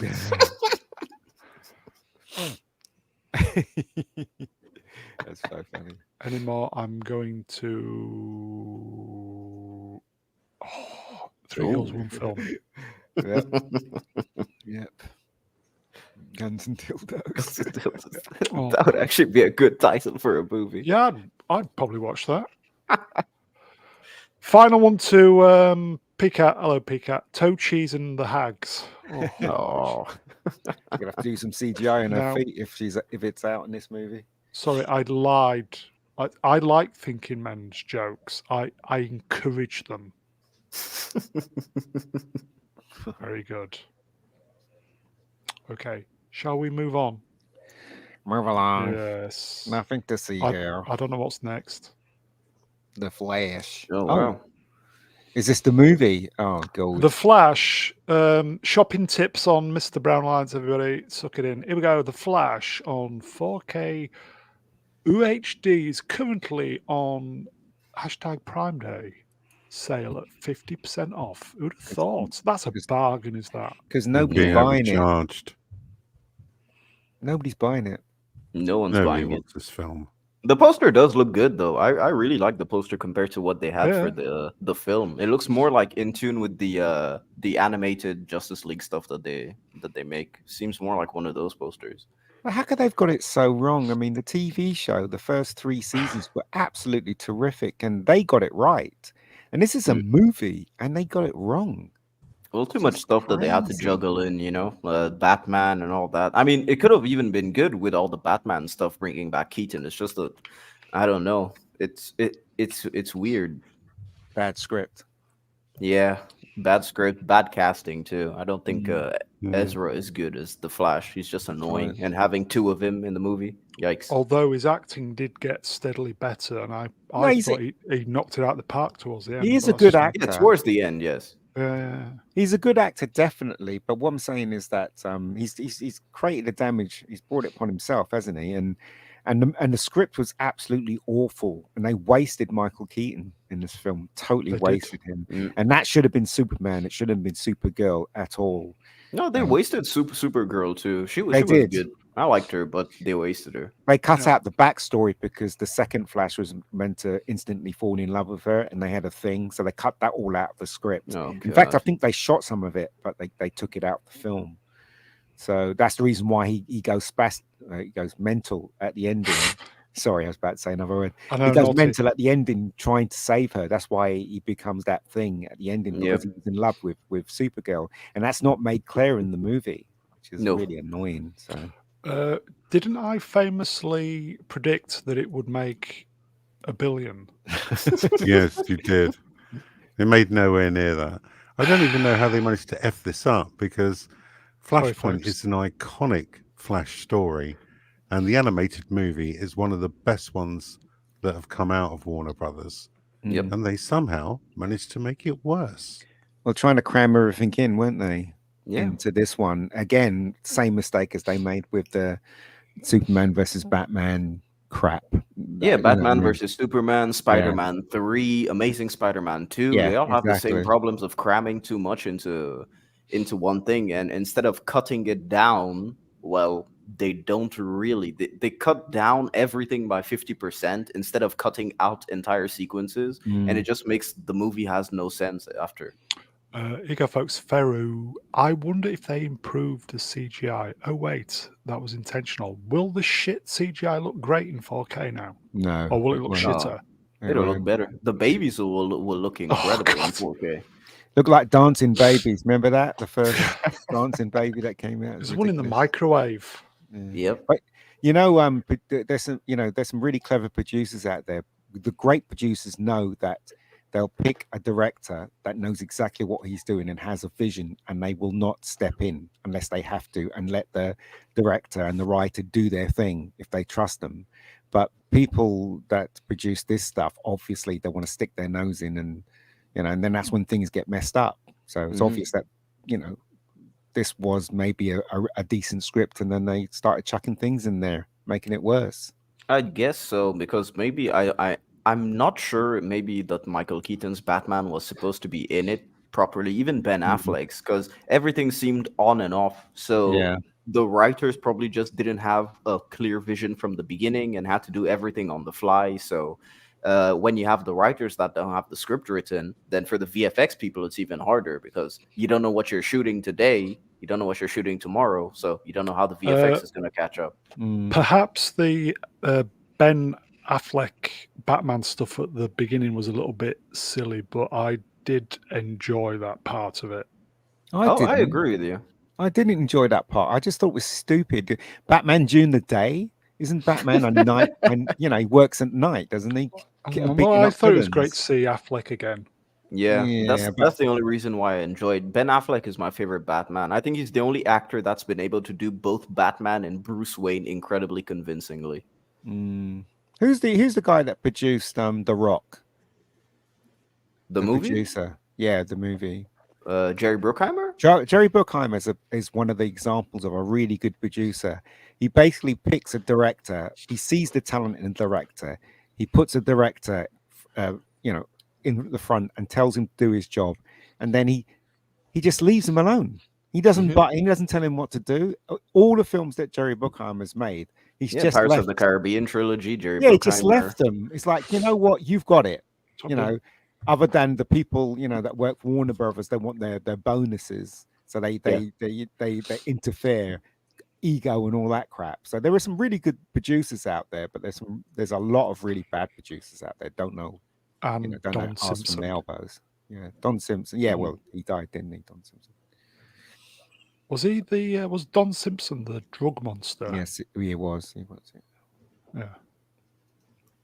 Okay. Has anybody seen this other than, you know, when it was on at the theatre? Anybody watched it since? I haven't. No, I haven't. Yeah, I saw it on TV. That was it. Like, On TV? you know, I made my dad watch Yes, it, so I played it on TV, but I wasn't really paying attention. I was on my computer. Why do you hate your dad? I mean, every time since he works during winters and summers, we always do like a movie catch up. And yesterday we watched the new Mission Impossible again because it hit digital yesterday. So Oh, cool. that was pretty good. Okay, on the rewatch of that, then Mission Impossible, thoughts? The intro still sucks. The first 20 minutes are god awful exposition. I really couldn't get past that. I was even getting up and going to the bathroom or the kitchen because it just annoyed me. But then after that, still holds up good. I like it. I feel like it's interesting. The diversity of the set pieces is enough to keep you hooked because changing the landscape of your action is always a good thing to do. That bit where they're all talking about the mission in the room, that was definitely heavy, wasn't it? Oh, on yeah. explaining what was going on, especially the bit Way about heavy. the mission, the Impossible Mission team. That was the just, you IMF. know, like if like people didn't know. Do you know what I mean? It was just incredible. But you know what? For me, it didn't really spoil the movie that much. I thought the movie was a lot of fun. The Coof conspired against that movie. Course. Right. Here you go, Garth Knight for $5. Hey, I'll agree with this. The Flash was good cinema, folks. Ezra is who he is, but it was a fun film. Yeah, it was a fun film. I agree. It was a fun movie. Yeah. For me, it was harmless because I don't really care about DC and their world building anyways. So they're not building anything now. It's just popcorn. It was truly popcorn. It was Jenga back then. James Gunn's going to mess it up. I know he is. He's going to mess it up. He doesn't know what he's doing, James Gunn. Plus, he may try to fool everyone that he's a big comic book geek, but I bet you he isn't. Just like Zach. Zach didn't even know what Superman was until somebody told him and gave him a few comics. That's what folks. Quick question, and then we'll move on. PCATS, question for anyone who saw Flash. What was the purpose for Clooney cameo as Batman? He is the same continuity as Keaton. Yeah, it's true. It doesn't make any sense. It was just a cameo. That's it. Yeah. They didn't put much thought into it. They were just like, "Oh, can we get George Clooney? Yeah, we can. Okay, yep, put him in." That's it. I heard that was super last minute as well. Yeah, it was. You can shot in England as well. Yeah, as in super, literally the week before it was going out, last minute. He was probably filming an Nespresso ad, and then they were just like, "George, please, just come here, man." You got 10 minutes, mate. Yeah, that's it. That's how they got George. That paid for his house. He was saying, and a new coffee machine. Yeah, exactly. Oh, yeah. Black you lives or black you votes. Yeah, Gunverse is still DOA. Well, if he does a good job on Superman and makes Superman the way he's supposed to be, then he stands a chance. But if he goes down the route of the message with Superman, even if he diverts slightly to it, it's gonna come back and bite him in the arse, I reckon. Here you go, folks. Melvin Deeply. Hello, Melvin. It was because Bale wouldn't do it. Yeah, but Bale made Thor: Love and Thunder, so I don't know why Bale wouldn't do it. Well, your actors are complicated creatures. Put it that way. They are. The amount of actors I've worked with that do things that don't make any sense. It's just they wear their heart on their sleeves when they're performing and stuff, and then it just kind of spills over into real life. You know what I mean? And then it's an emotional thing. It's an emotional thing. I've been told that I should become an actor, but I completely refuse. I don't know.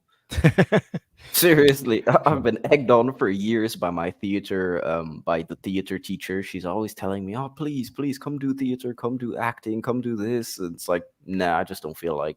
But yeah, they said I was talented, so maybe. You Maybe are you should do talented it. in other ways. Oh, Frank yeah. Walker, Abbas Brown Light says, don't you mean Bat Minute, not Super Minute? Yes, Bat Minute, folks. Thank you. Mm. And that costume Batman. sucked. The Flash costume, it really did suck. I just hated it. I was like, how are you going to run in all that bulky stuff? Then again, he is the Flash. I guess. You know, it was ridiculous. You go, Jag 400. George Clooney. I don't always have cameos, but when I do, I'm extremely overpaid for them. Yeah, I don't blame him for doing it. Don't blame him. Yeah, I mean, I like George Clooney. He's gorgeous getting on a George. bit. Yeah, he's getting on a bit, but he's a decent. You can tell he's a decent chap. You know. Well, yeah, you can tell he's like he's separated from all the Hollywood, the weird Hollywood stuff, you know, or at least he presents himself as being separated from it. Because most of the time, I think he just lives in Italy and France and is just chilling over there. Yeah, she's she's gorgeous. Have you seen her? Yeah, she's well nice. Yeah. Oh wow. I saw a tweet this week. Gravity is 10 years old. Can you believe it? Wow. Wow. Great. Oh yeah, 2013. Great movie that. Anyway, okay, let's move on. Damn, his wife is really, really good looking. Finally. Okay, and finally, speaking of anniversaries. Finally. Kill Bill. Yeah. It was the billion. That was the billion sound. Here you go. This is for you, Iceman. I saw you put that. Yes. Kill Bill. Can you believe it's 20 years old? The first one was good. The second one was absolute rubbish. I 100% agree with you. 100%. Volume 2 is boring. So boring. The whole build-up for killing Bill, and all she did was do a couple of fingers on his chest and he died. I'm like, what the hell's that all about? Do you know what I mean? It's like rubbish. Which one is the talkie one? I can't remember. Second one. Number 2. Yeah, number 2. Did I like that one then? He stretched it out. It's ridiculous. Too much. It should have been 1 3-hour-long movie, considering Kill Bill, the volume 1. I think it's about 1 hour 50 or something like that. So I think that they could have easily made, let's say, a 2 hour 45-minute movie would have been good enough. I think Tarantino's really talented, but sometimes he does things that he thinks it's art, but it's not. It just spoils the film. Like, as I said, Kill Bill 2, that climax was absolute nonsense, but in his mind, it's art and it's cinema and stuff like that. Like, it's the 5 fingers of death, man. Yes, I'm saying, and he was going on about what is it? Shooting on digital is not real cinema, and it's like, shut up. Of course, it's technology's moved on, mate. If you want to shoot on film, that's your. Folks. Question then: Sword in the Storm. Have any 2-part movies worked? Yes. The Three Musketeers, made by the people that made Superman, the movie. I thought those 2 movies were fun. Okay. Any others? Back to the Future. Well, yeah, but that's 3 movies. That's 3 movies. Yeah, you're right. It's 3 movies. Terminator. So 1 and 2. That's it. Yeah. Well, they weren't really made back to back. It wasn't part 1 and it wasn't part 1 and part Godfather. 2. Godfather. Yes. Well, that wasn't made back to back either, but those 2 movies really good. Well, it is called part 2. Yeah, no, but I think we're talking about 2 films that are made. One film split into 2 parts. Yeah. Here you go, Strategist. Yeah, Harry Potter finale. Yeah. I was so bored watching that last one. Really? Yeah. The war at Hogwarts and everything? They dragged it out. I don't know. There aren't that many 2-part films, weirdly. No, Superman the movie was meant to be 2 until they fired Richard Donner. And then they had to get Richard Lester in, and Richard Lester really did a bad job on Superman 2, as far as I'm concerned. Let's not forget the Mission Impossible's a 2-parter. Yeah. Yeah. We'll see the second version, see what that Kevin Costner's going to do his 2-part Western. Horizon, yep. Yeah, that's coming out now. Yeah. Oh, the end of Twilight was a 2-parter too. Yeah. That was awful. For the second part of Dune. Oof. Yeah, here you go. That's true. That's true. Here you go. Yeah, Grindhouse. That's just for you, that, mate. What was that sci-fi film that was released recently that was the first part of 2 parts? I don't Do know. was it? No. No, it wasn't the creator. It was out Rebel before. Moon. That's I think that's the one. Maybe. That's coming out soon. That's the new Snyder one for Netflix. Yeah. So yeah, that is a 2-parter as well. Here you go. Super chat. Garth Knights, $5. I can't respectfully disagree with @MegaGeek. That's you in more.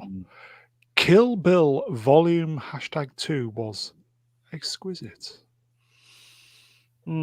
Well, you know, if you know, I mean, I can't argue with that.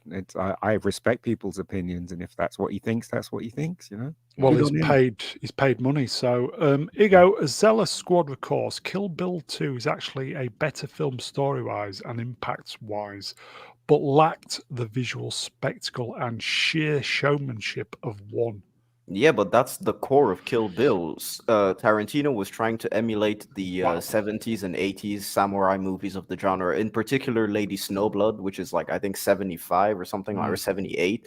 And so it is pure showmanship. And when you remove that, then your story of Kill Bill, which is a homage to all of this extravagant stuff, you know, like the same way you'd say Kung Fu Hustle, that's a movie that pays homage to all of the like Hong Kong cinema that came before. So if you remove the extravagant showmanship of that movie, then it's not a homage anymore. So that's why Kill Bill Part 2 just breaks everything down, because you're sold something but given something else.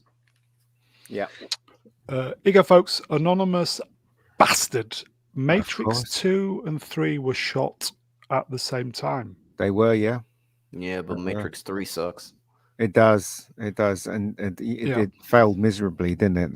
The second one had some really great bits in it, but there was some the motorbike chase. Yeah, I have a very soft spot for number 2. But number 3 was it? I don't see where they could go with it, but anyway, still made a ton of money. But I haven't seen Once Upon a Time in Hollywood, but I hear from reliable sources that it disrespects Bruce Lee a fair bit. Yes, I mean, it's not really like disrespectful in terms, because he does say that it's an alternate reality of history, so he's not trying to give you like a biography or documentary. So he did take creative liberties with that. But I wouldn't say that it's flat out like disrespectful, especially when you put it in context of the movie. It's just, I don't know, they show Bruce Lee as an annoying actor. That's it. Well, show off. They show him as a show off. That's it. Yeah. Hasn't he got one more film to make? His 10th. Yeah, he is. Bruce Lee's dead.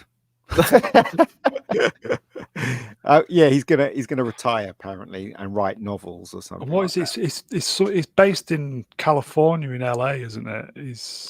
Yeah, but Amsterdam too. So he stays like the what's it called? Like he stays in Amsterdam a lot.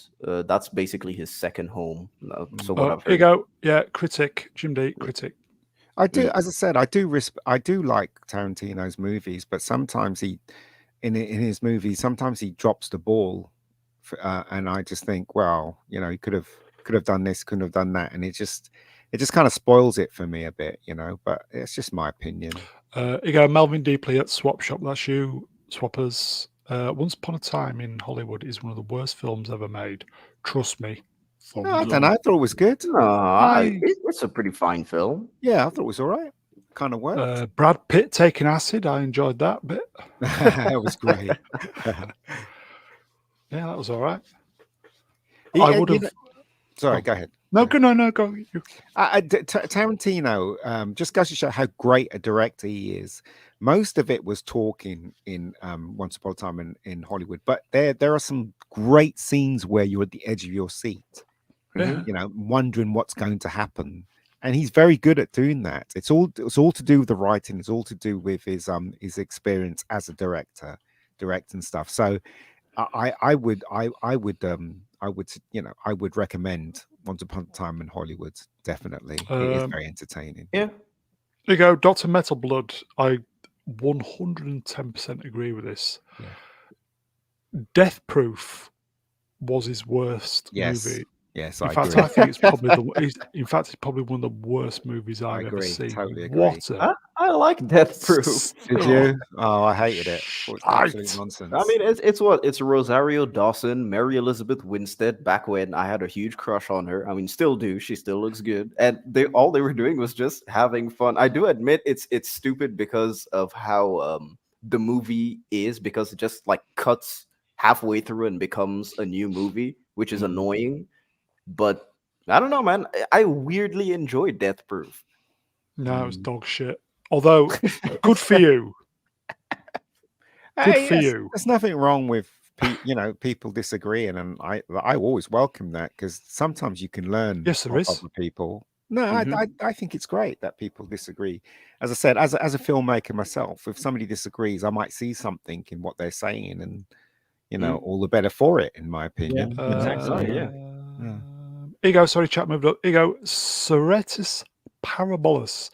Inglorious is my favorite. Yeah, I like that one. I liked it. Yes, I like it because of the French people. Yeah, it went off the rails at the ending, though.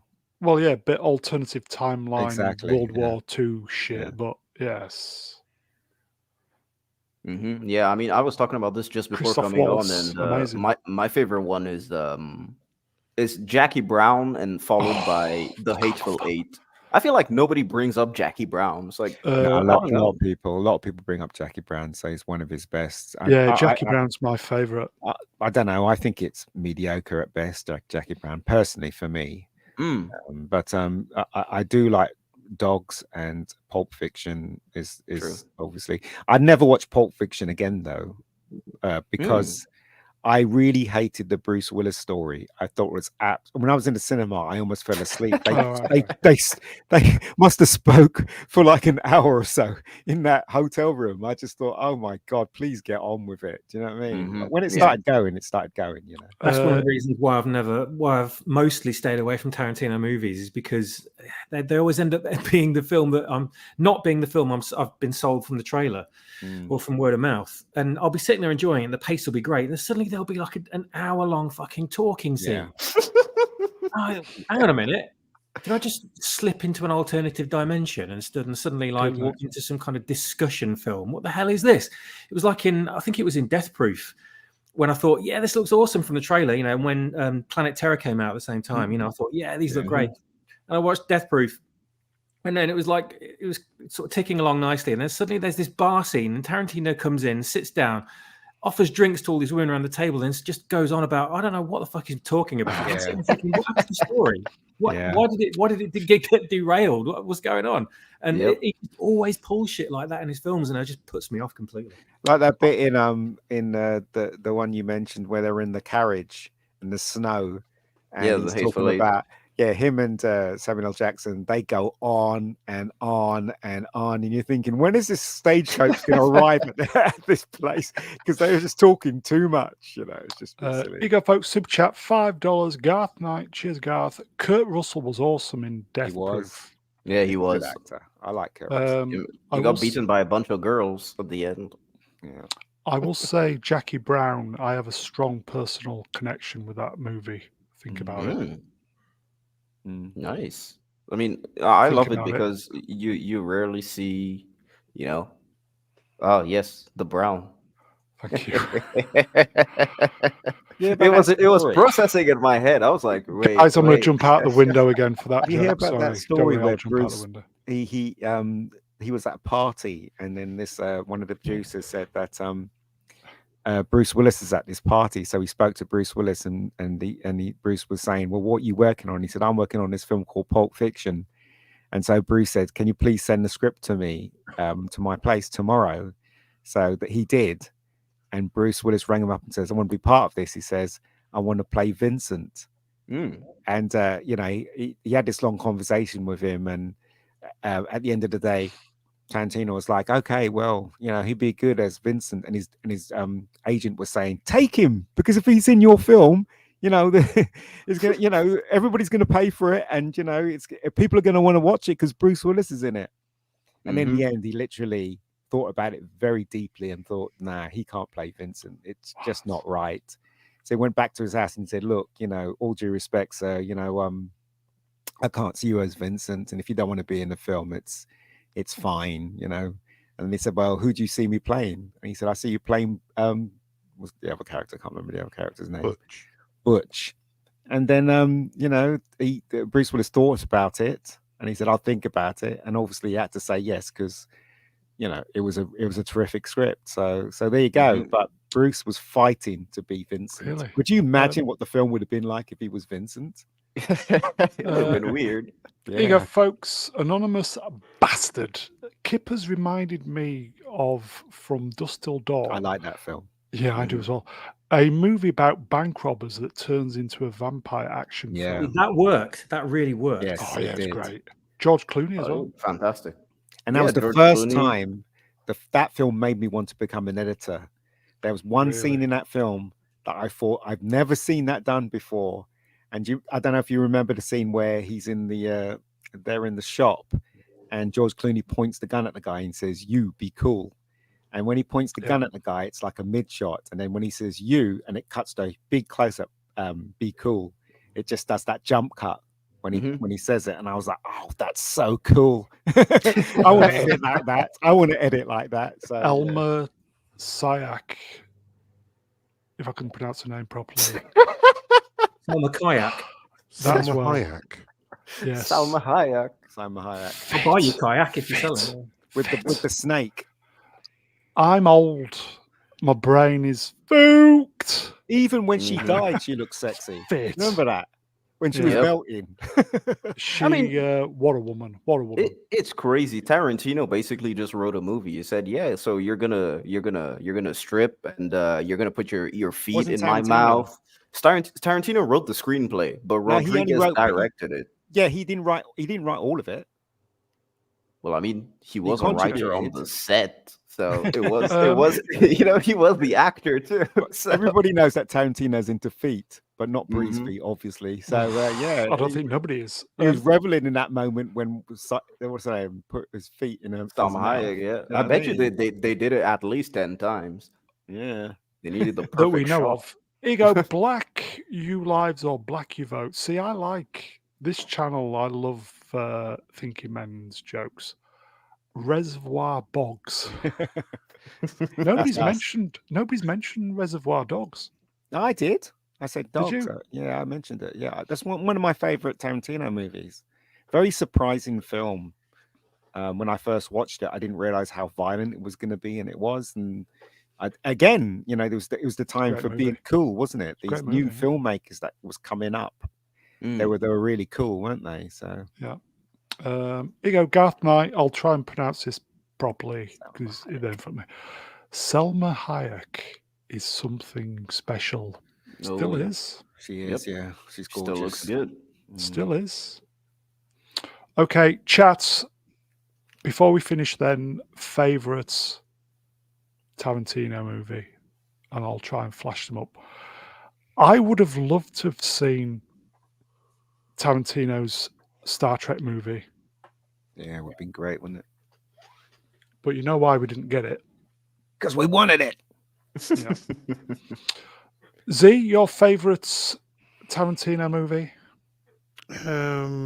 Probably Pulp Fiction, followed by Kill Bill. Yes. Kippers? Oh, God. I really don't care that much for his films. I probably would have to say From Dusk Till Dawn, even though it's not strictly a typical Tarantino film, but that's definitely my favourite. Rodriguez. Yeah, that's right. I think his input helped it an awful lot. But he was good as the character. I'll tell you that. Oh, he was good. Played a weirdo. Yeah. Ian? It's got to be Reservoir Dogs and Pulp Fiction. I think those two films are the ones that he's going to be remembered for, definitely. Uninspired? Yeah, Jackie Brown, followed by Yeah. Hateful Eight. That's probably it. And then a third one, I'd probably give it, let's say, Django, because I don't know, I just like bloody westerns. I've not seen it. No, you should. Django Unchained, you've never seen it? It's just one of those films I've never got around to seeing. Really? Well, you should. You might enjoy it. It's worth your time. That's why Hateful Eight, I love it too, because it's a western, and you don't get many good, highly stylized westerns. I think the chat is basically saying Pulp Fiction, yeah. Not the best, but favourite. Yeah. I have a very, very soft spot for Jackie Brown. Yeah, I think that's probably my favourite. One of the ones I didn't really like was True Romance. I didn't like that film at all. I don't know. True A lot of people Romance. like it, yeah, but I didn't. I don't think I've seen it anymore. I haven't seen it. You've not seen it? No, I don't think so. It's been on my list for a while. Is it a Marmite movie then, Ian? In my opinion, yes. I mean, I just didn't believe any of it. You know, they meet, they fall in love in that second, and he does everything for her within the space of that movie. I just thought it didn't work for me. None of it worked for me. Yeah, I said this as well. Yeah, Christoph Waltz was fucking great. Yeah, in Inglourious Bastards, man. Oh, Au revoir, man. Shoshana. Yeah. It's also good that they managed to get like a French actress, so Mélanie Laurent. She's a pretty good actress. I really liked her as the Shoshana in Inglourious Bastards. I even like Eli Roth in the movie, and Eli Roth is a director, not an actor normally. And man, Inglourious Bastards is just a fantastic film. I really like it. Was that Fassbender's first role, first major one? Michael Fassbender. Inglourious Bastards. No, the that was Brad English. Pitt. No, oh yes, true. He was the English. He was the English spy, wasn't he? Yeah, he was. What year was Inglourious Bastards? 2009, I think, if I remember correctly. So yeah, I think that would have been the start of his career, because he only started making proper movies, I know, around 2010, and then he was cast as Magneto in 2011. Here you go, folks. Garth Knight, $5. Cheers, Garth. By the way, David Carradine in Kill Bill Vol. #2 was great. I know it's subjective. No, David Carradine. That's the only time I realized what a great voice he had. David Carradine's voice, really great, really great. So no, I agree, because just before coming on, I was actually editing the Kill Bill Volume 1 trailer, and so I had to go and grab some audio cues. And man, the scene where David Carradine, just at the beginning of the movie, he's just speaking to Beatrix Kiddo before he shoots her in the head. It's just so good. Yeah.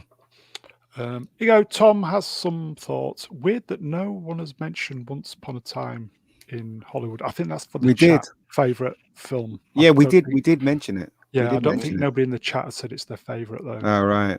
It's a good movie. Yeah, I mean, you look at Tarantino recently, a lot of people don't say his recent stuff. They say more of his old stuff.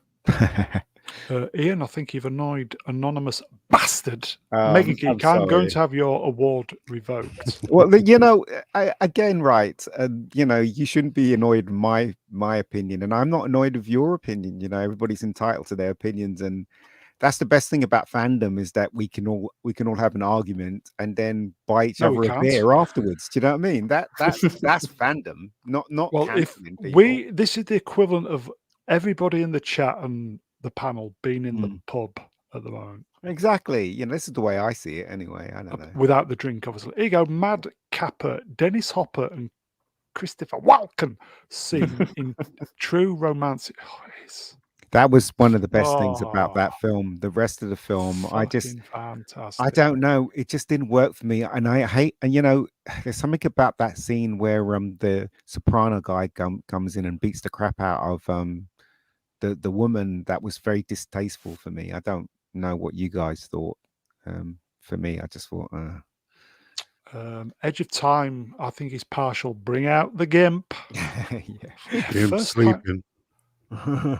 Fucking hell, Just gonna first have to time. wake him up now, won't you? It's like, what the fuck? That was a shocker, wasn't it? I brought the album, the CD. It had all the dialogue from the film. I remember when it came out, everybody was going, "That's amazing! It's got dialogue." But Flash Gordon's CD had dialogue from the film as well, so it wasn't the first time that happened. Okay. Princess Fiona. I feel the conversation now has ceased. Gary Oldman was incredible in True Romance. Yeah, it was good. He was good. It's been a long time since I've seen that. Do we say it was it 20 or 30 years old? In True Romance? Or the movie? Yeah, it was. We did a little feature on it the other week on the musings. Did we say it was 30 years old? Well, it's got to be older than 30. Kill Bill. Yeah, 30, yeah. 93. 93. Yeah. Jesus. Yep. 10 years older than me, so. Is that why you've not seen it? Although you should see it. Probably. It's a great movie. You go, Garth Knight. Yeah, watch it. Garth Knight, $5. I own the DVD. One day I want to meet at Mega Geek. I thought that said, and give him a good fisting and give him a fist bump and tell him, I respect the hell out of him and talk Temple of Doom for an hour. Oh, I love Temple of Doom. That's what fandom is all about. It is. It's true. That's what it is about. Seriously. I always say this. I remember there used to be a bar in London. And it was in Victoria called the Star Trek Bar. And when you used to go in... Aegis Bar. Yeah, I don't know what it's called now, but I remember having an argument with someone about Voyager, really heated one, and we were screaming at each other. And then the week that followed, I went back into the bar and I met the same guy, and the guy goes, "Ian, how you doing? Let me buy you a beer." So that's what I'm saying. That's what fandom's all about. You could have arguments over stupidness, and TV shows and stuff like that. But at the end of the day, you're on the same side, aren't you? You want the show to be better the way you see it. And that's what it's all about, in my opinion. So I don't know what other people think. Sorry, I was just typing. I was going to say, after the 1 hour of talking, then he'll give you a good fisting, yes? Yeah, probably. Do you know what, right, made me laugh? When you used to go into the toilet, when you open the door, it went like Star Trek. The noise that they did in Star Trek. Yeah, it was quite fun. It was quite a lot of fun. But it's gone now. It's so annoying. It has, mate. I will just press return. Here you go. I think that's it, folks. I think that is it. In fact, I know it's number 5 is alive. Dun, dun, dun. Mambo. I was going to do lots of things that have 5 in the title, but the Marvel stuff dropped. Things like could have done Star Trek 5, Babylon 5, Short Circuit. Yeah. Short Circuit. What else? Johnny number 5. There you go. Look, I do like saying this. Anonymous bastard. Number 5 is alive. Yeah, I think we're on the same wavelength with that.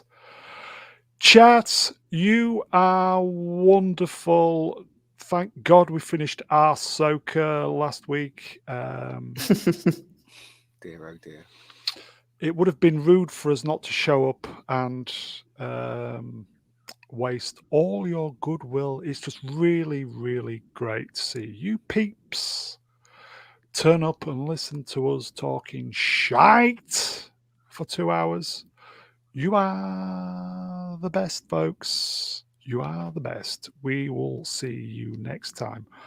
I will thank the guests.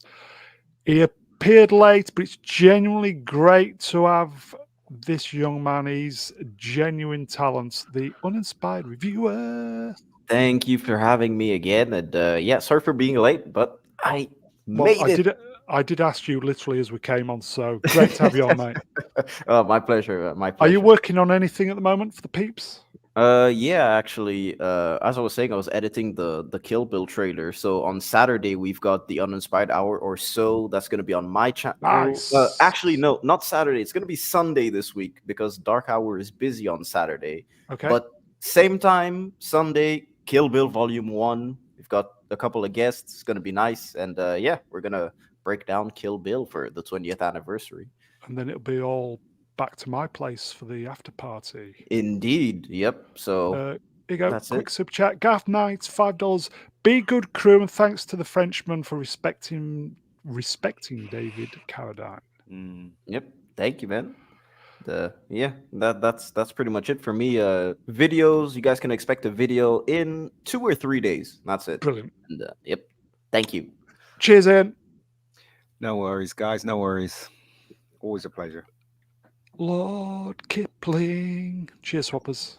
Thank you. Thanks for the chat. Thanks to the panel. Good to be on with you, an inspired reviewer after listening to you on these shows for so many times. It's a good. pleasure, man. Good to meet you too. Oh, yeah, swappers meet uninspired swappers. Get out, man. Get out. And the collaboration of the Little Platoon and Matty Boy, Blue Haired Boy, their show's an amalgamation of their two individual channels. So yours is Dark Hour and an Inspired Reviewer, which is the Uninspired Hour, which is also creates an acronym. So how do you pronounce that? Man, we just say two hoes. That's it. Two hoes. Yeah. I was going to say, yeah, I was curious because it's either that or like. Yeah, that's how we pronounce it. We say two hoes. Two hoes. Cheers, swappers. And last but by no means least, he is the golden reach around droid of choice. I know this off by heart. Zee-ThreePIO. Thank you for having me on, Mr. Brown. I'm going to go to bed now and same here. Enjoy two hoes of my own. That's it, everybody. Hopefully, if I can get the slides done, I'm about 1 hour, 5 minutes into Attack of the Clones. Hopefully, we can do that this Saturday. That's going to be a 12-hour mega stream. Hopefully, if I can get the slides done.